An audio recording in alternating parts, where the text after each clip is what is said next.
নিজেদের টেক্সটাইল ও গার্মেন্টস শিল্পকে আরও শক্তিশালী করতে আগামী বাজেটে আর্থিক সহায়তা, প্রধান উপকরণের শুল্ক হ্রাস এবং স্থানীয় উৎপাদনের জন্য উৎসাহ দেওয়ার পরিকল্পনা করছে ভারত। একটি সরকারি সূত্রের বরাত দিয়ে মঙ্গলবার এই তথ্য জানিয়েছে রয়টার্স। প্রতিবেদনে বলা হয়েছে, বাংলাদেশে চলমান রাজনৈতিক সংকটের কারণে বৈশ্বিক খুচরা বিক্রেতারা তাদের পণ্যের জন্য বিকল্প উৎস খুঁজছে। বিকল্প উৎসগুলোর মধ্যে ভারতও রয়েছে বলে রপ্তানিকারকেরা জানিয়েছে।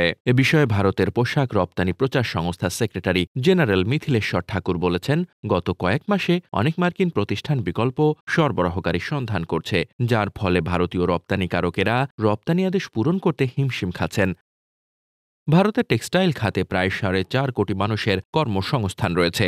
দেশটির সরকার 2025-26 অর্থ বছরে এই খাতের বাজেট বরাদ্দ 10 থেকে 15% বাড়ানোর পরিকল্পনা করছে।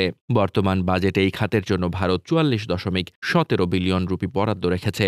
রয়টার্সের তথ্য মতে, প্রোডাকশন লিঙ্কড ইনসেন্টিভ স্কিমের আওতায় টেক্সটাইল খাতে প্রণোদনা 450 মিলিয়ন রুপি থেকে বাড়িয়ে 600 মিলিয়ন রুপি করার কথা ভাবছে ভারত। এই স্কিমের আওতায় মূলত স্থানীয়ভাবে উৎপাদন করা কোম্পানিগুলোকে কর সুবিধা এবং অন্যান্য ছাড় দেওয়া হয়। এছাড়াও দেশটি পলিয়েস্টার এবং ভিসকোজ স্ট্যাপল ফাইবারের মতো কাঁচামাল ও টেক্সটাইল যন্ত্রপাতিতে আমদানি শুল্ক হ্রাস করার কথাও বিবেচনা করছে। বর্তমানে ভারতে ফাইবার আমদানি করতে 11 থেকে 27% পর্যন্ত শুল্ক লাগে, তবে বাংলাদেশে এই শুল্ক প্রায় শূন্য। সূত্রগুলো জানিয়েছে, ফেব্রুয়ারির 1 তারিখে ভারতের বার্ষিক বাজেট ঘোষণার আগেই আলোচনার বিষয়ে সরকার আনুষ্ঠানিক কোনো মন্তব্য করতে চায় না। 2023 সালের জানুয়ারি থেকে নভেম্বর পর্যন্ত বাংলাদেশের মার্কিন রপ্তানি 0.46% কমে $6.7 বিলিয়ন দাঁড়ায়। একই সময় ভারতের মার্কিন রপ্তানি 4.25% বেড়ে $4.4 বিলিয়ন ছুঁয়েছে।